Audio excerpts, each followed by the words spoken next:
नमस्ते दोस्तों। आज इंडिया में इन्फ्लुएंसर मार्केटिंग एक मल्टी थाउजेंड करोड़ इंडस्ट्री है। इन्वेस्टमेंट बहुत हो रही है लेकिन क्लैरिटी बहुत कम है। मेजोरिटी ब्रांड इसे सिर्फ कूपन कोड डिस्ट्रीब्यूशन चैनल समझती है और एक ही तरह से यूज करती है। ब्रांड एक इन्फ्लुएंसर ढूंढता है, उसे प्रोडक्ट देता है, कहता है प्रमोट करो और फिर वेट करता है कि सेल्स आए। नहीं आई तो कहता है कि इन्फ्लुएंसर मार्केटिंग काम नहीं करता।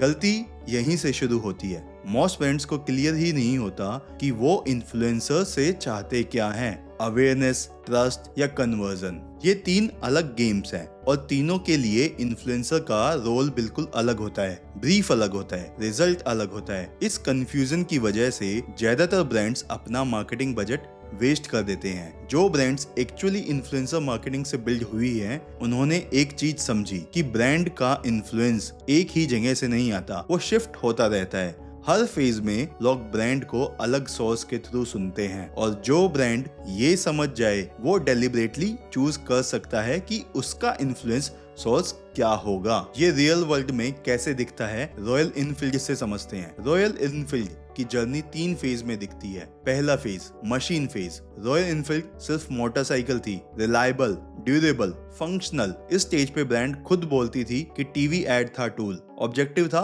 अवेयरनेस। दूसरा phase attitude phase. Classic 350i, heritage, story telling, army imagery, Bollywood faces. अब ब्रांड नहीं बोल रहा था, अब सेलिब्रिटी बोल रहा था। ऑब्जेक्टिव था एस्पिरेशन, आइडेंटिटी एसोसिएशन। लोग सिर्फ मोटरसाइकिल नहीं, एक इमेज खरीद रहे थे। तीसरा फेज ट्राइब फेज। ये वो स्टेज है जब कस्टमर खुद ब्रांड की आवाज बन जाता है। हिमालयन ने एडवेंचर टूरिंग कल्चर पुश किया, ऑफिशियल राइड क्लब्स बनाए, मोटो व्लॉगर का पूरा यूट्यूब इकोसिस्टम इस ब्रांड के अराउंड ग्रो हुआ। अब ट्राइब खुद बोल रही थी, ब्रांड ने कंट्रोल डेलिबरेटली लूज किया क्योंकि ट्राइब की आवाज ब्रांड की आवाज से ज्यादा ट्रस्टेड होती है। तीन फेज, तीन अलग सोर्सेज। मशीन फेज में ब्रांड बोलती थी, एटीट्यूड फेज में सेलिब्रिटी बोलता था, ट्राइब फेज में ट्राइब बोलती थी। इन्फ्लुएंस का सोर्स हर स्टेज पे शिफ्ट हुआ।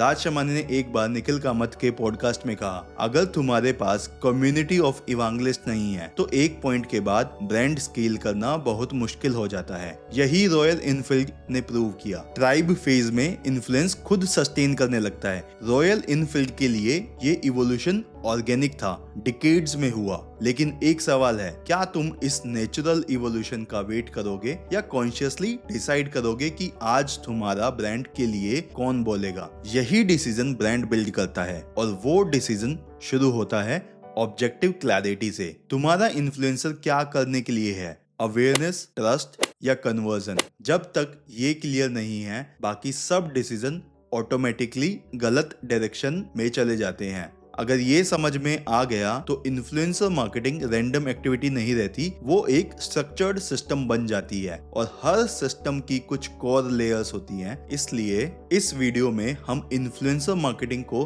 6 लेयर्स में ब्रेक करेंगे। Objective clarity, audience fit, authenticity, timing, relationship और इकोसिस्टम।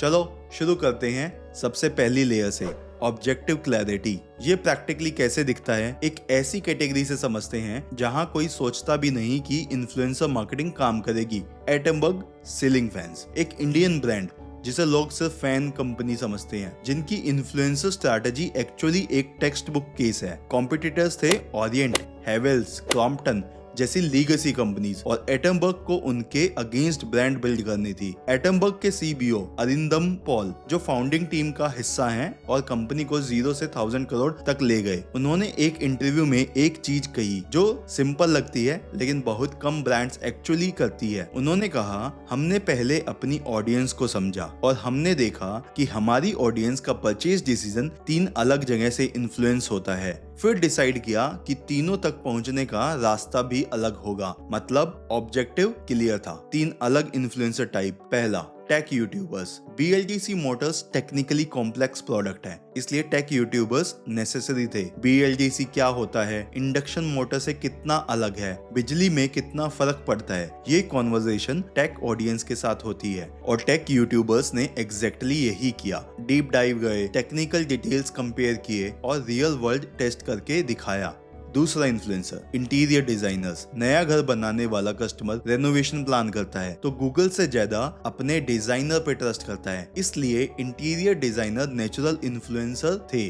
अगर डिजाइनर रिकमेंड करे तो वो ब्रांड की क्रेडिबिलिटी इंस्टेंटली ट्रांसफर हो जाती है। तीसरा, इलेक्ट्रीशियंस। ये सबसे इंटरेस्टिंग एंगल है। इंस्टॉलेशन पॉइंट पर जो इंसान फिजिकली प्रेजेंट होता है वही फाइनल इन्फ्लुएंसर होता है। एटमबर्ग ने इलेक्ट्रीशियन को ट्रेनिंग दिया, प्रोडक्ट समझाया ताकि वो कॉन्फिडेंटली रिकमेंड कर सके। 3 अलग लोग, 3 अलग डिसीजन स्टेजेस, 3 अलग वॉइसेस जो उन्हें कन्विंस कर सकती थी। रिजल्ट 3x ऑर्गेनिक ट्रैफिक और लगभग 50% कस्टमर एक्विजिशन कॉस्ट रिडक्शन। ये लक नहीं था, ये डिजाइन था। पैटर्न सिंपल है, ऑडियंस को डेप्थ में समझो, सिर्फ डेमोग्राफिक्स नहीं। हर कस्टमर का एक डिसीजन पॉइंट होता है, वहाँ जो आवाज ट्रस्टेड है वही इन्फ्लुएंसर है। एटमबर्ग का ऑब्जेक्टिव था कंसीडरेशन और कन्वर्जन। 3 अलग कस्टमर, 3 अलग स्टेजेस, 3 अलग रोल्स। एक सिंगल कूपन स्ट्रैटेजी से ये नहीं होने वाला था। ये हमने समझा कि ऑब्जेक्टिव क्लैरिटी क्यों इतनी जरूरी है। अब अगला लेयर समझते हैं, ऑडियंस फिट। ब्रांड इन्फ्लुएंसर का फॉलोअर्स काउंट देखकर डिसाइड करती है। 10 लाख फॉलोअर्स सुनने में अच्छा लगता है, लेकिन उस 10 लाख में से कितने लोग एक्चुअली तुम्हारा प्रोडक्ट खरीदने वाले हैं? फॉलोअर्स और कस्टमर सेम नहीं होते, और यही डिफरेंस बोट ने समझा। बोट 2016 में लॉन्च हुआ। फाउंडर थे अमन गुप्ता, समीर मेहता। कैटेगरी थी affordable audio products, earphones, speakers, smart watches. Competitor थे Sony, JBL, Sennheiser, global audio giants. BoAt के पास ना उनका बजट था ना उनकी लेगेसी, तो उन्होंने ऐसा क्या किया? अमन गुप्ता ने फोर्ब्स इंडिया को 2021 में एक इंटरव्यू में कहा, हमारा कंज्यूमर 18 से 35 साल का है, डिजिटल फर्स्ट है, मल्टीपल प्लेटफॉर्म से कंटेंट कंज्यूम करता है, और वो ट्रेडिशनल एडवर्टाइजिंग से ज्यादा उन क्रिएटर पे ट्रस्ट करता है जिन्हें वो फॉलो करता है। ये सिर्फ पोजिशनिंग लाइन नहीं थी, ये उनका इन्फ्लुएंसर सिलेक्शन फ्रेमवर्क था। इस फ्रेमवर्क के थ्रू उन्होंने डिसाइड किया उनके प्रोडक्ट्स के लिए इन्फ्लुएंस कहां से आ सकता है, और उस लिस्ट में था क्रिकेटर्स, क्योंकि IPL 18 से 35 ऑडियंस का सबसे बड़ा कल्चरल मोमेंट है। म्यूजिशियंस, क्योंकि ऑडियो ब्रांड के लिए म्यूजिक का कनेक्शन नेचुरल है। फिटनेस क्रिएटर, क्योंकि ईयरफोन्स और फिटनेस का ओवरलैप डायरेक्ट है। गेमिंग यूट्यूबर्स, क्योंकि गेमिंग कम्युनिटी एग्जैक्टली बोट की प्राइस रेंज में खरीदती है। हर इन्फ्लुएंसर के फॉलोअर्स और बोट के टारगेट कस्टमर दोनों ओवरलैप करते थे। फाइनली 2022 तक बोट 3000 करोड़ से ऊपर रेवेन्यू क्रॉस कर चुका था, और कुछ ही सालों में इंडिया का नंबर 1 ऑडियो ब्रांड बन गया। अब देखते हैं सेम प्रिंसिपल एक बिल्कुल अलग कैटेगरी में कैसे काम करता है। मामा अर्थ। मामा अर्थ बेबी केयर से शुरू हुई। फाउंडर्स वरुण और गजल अलाग खुद फर्स्ट टाइम पेरेंट्स थे। बेबी प्रोडक्ट्स में केमिकल्स की प्रॉब्लम पर्सनली फेस की थी। उनका प्राइमरी कस्टमर था new moms, young parents, health conscious millennials. तो उन्होंने सिर्फ ब्यूटी इन्फ्लुएंसर नहीं लिए, उन्होंने 500 प्लस मॉम ब्लॉगर्स के साथ काम किया। वो लोग जिनके फॉलोअर्स एग्जैक्टली मामा अर्थ का टारगेट कस्टमर थे। और फिर जब स्किन केयर एक्सपेंड किया तो डर्माटोलॉजिस्ट को इन्फ्लुएंसर बनाया। स्किन केयर में ट्रस्ट की प्रॉब्लम है, क्योंकि हर ब्रांड्स अपने प्रोडक्ट को नेचुरल बोलती है। डर्माटोलॉजिस्ट बोले तो क्रेडिबिलिटी ट्रांसफर हो जाती है। मामा अर्थ का ऑब्जेक्टिव शिफ्ट होता रहा, अवेयरनेस से ट्रस्ट की तरफ। हर नए प्रोडक्ट के साथ ऑब्जेक्टिव बदला और इन्फ्लुएंसर भी बदला। इसलिए रियल मैट्रिक सिंपल है, फॉलोअर्स काउंट नहीं, इन्फ्लुएंसर और कस्टमर का ओवरलैप देखो। अब एक और डायमेंशन समझो, macro versus micro. Customer journey में 2 इंपॉर्टेंट मोमेंट्स होते हैं। पहला, जब कस्टमर कैटेगरी डिस्कवर कर रहा होता है। दूसरा, जब वो डिसाइड कर रहा होता है कि कौन सा ब्रांड ले। पहले मोमेंट में रीच काम करती है, दूसरे मोमेंट में ट्रस्ट काम करता है, और यही माइक्रो इन्फ्लुएंसर पावरफुल हो सकता है। मैक्रो अवेयरनेस एम्पलीफाई करता है, माइक्रो डिसीजन इन्फ्लुएंस करता है। माइक्रो में ऑडियंस छोटी होती है लेकिन फेमिलियरिटी स्ट्रॉन्ग होती है, ट्रस्ट डीपर होता है, और परचेज ट्रस्ट से होती है, सिर्फ रीच से नहीं। एक पैटर्न देखो, एक एक्ट्रेस है 5 करोड़ फॉलोअर्स के साथ, ब्रांड लॉन्च हुआ, सेल्स कुछ 100 यूनिट्स हुई, रीच थी, डिसीजन नहीं बना।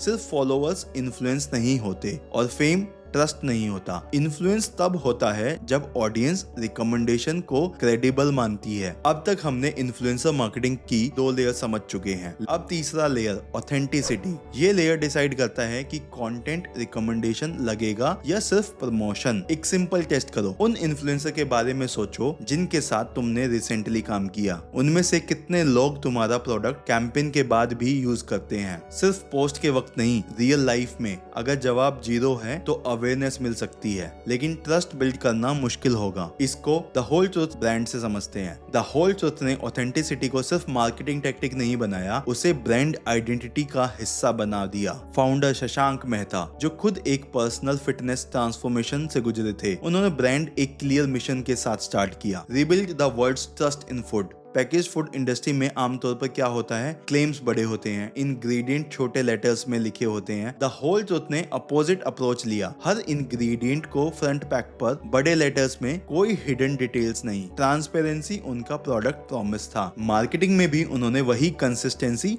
मेंटेन की। उन्होंने लॉन्च किया the whole truth sayers. Clear criteria था, सिर्फ वही क्रिएटर ब्रांड के साथ काम करेगा जो प्रोडक्ट जेन्युइनली यूज करते हैं, जो कैंपेन के बाद भी उसे कंटिन्यू करें, जिनकी रिकमेंडेशन सिर्फ कमर्शियल एग्रीमेंट पर बेस्ड ना हो। ये अप्रोच एक सिंपल इंसाइट पर बेस्ड है। ऑडियंस मैसेज से ज्यादा बिहेवियर ऑब्जर्व करती है। कंसिस्टेंसी क्रेडिबिलिटी बिल्ड करती है। जब क्रिएटर रियल यूजर होता है, कंटेंट स्क्रिप्टेड एंडोर्समेंट नहीं लगता, नेचुरल रिकमेंडेशन लगता है, और रिकमेंडेशन ट्रस्ट बिल्ड करती है। इसलिए इन्फ्लुएंसर चूज करने से पहले एक स्ट्रैटेजी फिल्टर लगाओ। क्या ये क्रिएटर मेरा जेन्युइन कस्टमर हो सकता है? अगर हाँ, अलाइनमेंट स्ट्रॉन्ग है। अगर नहीं, फॉलोअर्स काउंट इररिलेवेंट है। होल ट्रुथ का फोकस क्लियर था, ट्रस्ट। और ट्रस्ट तब बिल्ड होता है जब ब्रांड मैसेज और रियल बिहेवियर गैप ना हो। चौथा लेयर टाइमिंग। अब तक हमने फोकस किया इन्फ्लुएंसर कौन हो, ऑडियंस कौन हो, और ऑथेंटिसिटी